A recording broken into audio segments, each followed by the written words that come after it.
इलाकों में हम लोग जा सके। चैनपुर से प्रारंभ किया था और चैनपुर में ही उल्टी दस्त से लोगों की मृत्यु हुई ऐसी जानकारी लगी थी। 17 तारीख को पहली मृत्यु हुई। 13 तारीख को उल्टी दस्त की शिकायत आने लगी थी। उपचार के लिए इनको जिला अस्पताल भी पहुंचाया गया, रायपुर भी भेजा गया। रायपुर में भी भेजने के बाद भी एक व्यक्ति की वहां मृत्यु हुई, जिला अस्पताल में 3, बाकी ठीक होके गांव भी आए। लेकिन उपचार के बाद 3 और लोगों की गांव में मृत्यु की जानकारी लगी, 2 पहले और एक आज हम लोग के सामने ही घाट जा रहे थे तो लगता है एक महिला की आज मृत्यु हुई बता रहे थे, जिनको पहले उल्टी दस्त हुई थी। उपचार के बाद वो ठीक हो गई थी। और भी बीमारियां थी लेकिन उल्टी दस्त से भी ग्रसित ये महिला हुई थी। तो सरकार की तरफ से किस प्रकार का पहल किया जा रहा है और सरकार की नाकामी उस पर कुछ नजर आ रही है क्या आपको?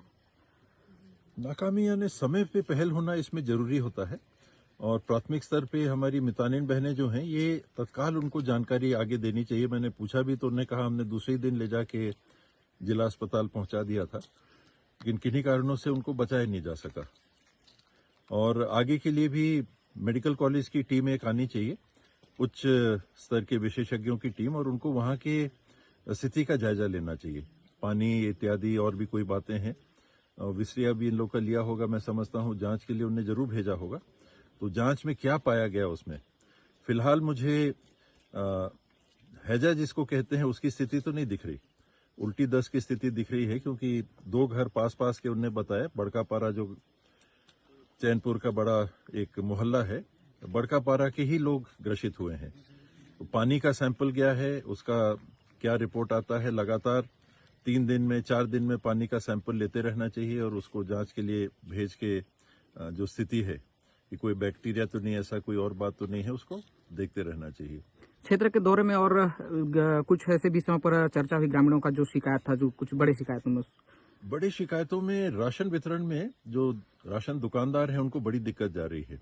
नई व्यवस्था अभी शासन ने जो ऑनलाइन कर दी है, ऑनलाइन व्यवस्था से खास करके दूर दराज के इलाकों में जहां पोर्टल काम नहीं करता, मान लीजिए कि कनेक्शन टूट गया, अब जो राशन लेने के लिए आए हैं उनको राशन दुकानदार वापस भी नहीं भेज सकता।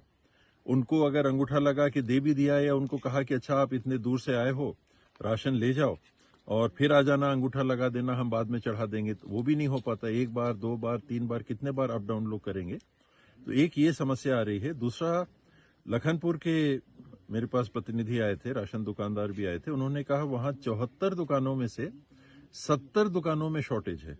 और शॉर्टेज का कारण वो ये कह रहे थे कि जब उनको दुकानें मिली तो पहले जो चला रहे थे उनका शॉर्टेज अलग था। अब ये जो नया सिलसिला चालू हुआ है, इसमें उन्होंने मुझे जो बताया कि हितग्राही आते हैं, उनका हम बायोमेट्रिक निशान भी लेते हैं, अंगूठे का निशान भी लेते हैं, ओटीपी भी आ जाता है, हम उनको चावल दे देते हैं। वो चावल ले लेते हैं लेकिन किसी कारण से पोर्टल में नहीं चढ़ता है। बीच बीच में या तो सिस्टम डाउन हो गया या जो भी कारण हो, तकनीकी कोई कारण है, उसके चलते वो पोर्टल में नहीं चढ़ रहा है। इस बाबत मैंने कलेक्टर साहब से भी चर्चा परसों की थी और कलेक्टर साहब को भी बताया था कि ऐसी शिकायत आ रही है, इसकी जांच करा ली जाए। आज उदयपुर में भी चालू हम लोगों ने चैनपुर से किया और 3-4 जगह जहां हम लोग रुके बात किया, यही चीज स्थिति यहां भी आ रही है। दूर दराज के इलाकों में खास करके जहां सिस्टम बंद हो जाता है बीच में, वहां पर हितग्राही आ रहे हैं। हितग्राही को अगर चावल देना है, चावल उन्हें दे दिया, बायोमेट्रिक उन्हें अंगूठे का निशान भी लिया, ओटीपी भी अगर आ गया, तो ओपीटी चढ़ाने के बाद पोर्टल में वो रिफ्लेक्ट नहीं कर रहा है। तो सरकार की ओर से किसी प्रकार का पहल? मैं जो प्रिंसिपल सेक्रेटरी हैं विभाग के, उनसे भी चर्चा करूंगा। आज कल छुट्टी है, मैं देखता हूं कल भी अगर बात हो सकेगी। अभी अमित शाह जी भी आए हुए थे तो कुछ लोग मिल नहीं रहे थे। स्वास्थ्य विभाग के भी एडिशनल चीफ सेक्रेटरी जो हैं, उनसे भी मैंने प्रयास किया था बात करने के लिए, लेकिन वो अमित शाह जी के साथ क्योंकि मीटिंग में थे तो वो फोन उठा नहीं पाए। उनका संदेश आया था। मैं कल, मेरे ख्याल से छुट्टी भी है और शायद अगर वो घर पे होंगे, मैं बात करके उनको स्वास्थ्य के बारे में भी बताऊंगा। क्षेत्र में एक बिजली भी अभी बहुत ज्यादा परेशान, हाँ। बिजली से भी बहुत ज्यादा परेशानी होती है। कई ऐसे ग्रामीण अंचल हैं जहां रात भर 2-3 रात तक लाइट नहीं रहती है।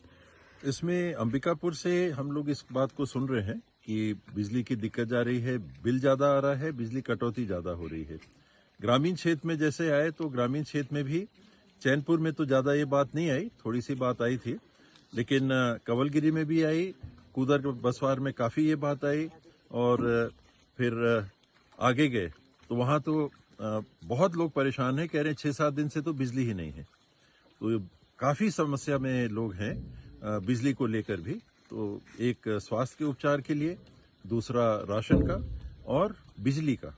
स्वास्थ्य का तो सीमित है अभी, बाकी जगह स्वास्थ्य की बहुत ज़्यादा समस्या नहीं आई है, लेकिन बिजली को लेके लोग काफ़ी परेशान दिखे। 6-6, 7-7 दिन उन लोग कह रहे हैं कि भकुरमा में उदाहरण के लिए जहां हम लोग बैठ के लोगों से मिले, वहां दिक्कत थी। और किदमा अभी कुमडेवा हम लोग आए हैं तो यहाँ साथी हैं, उनकी परिवार में गमी हो गई थी, डॉक्टर साहब का असामयिक देहांत हो गया, तो संवेदना व्यक्त करने के लिए कुमडेवा हम लोग आए।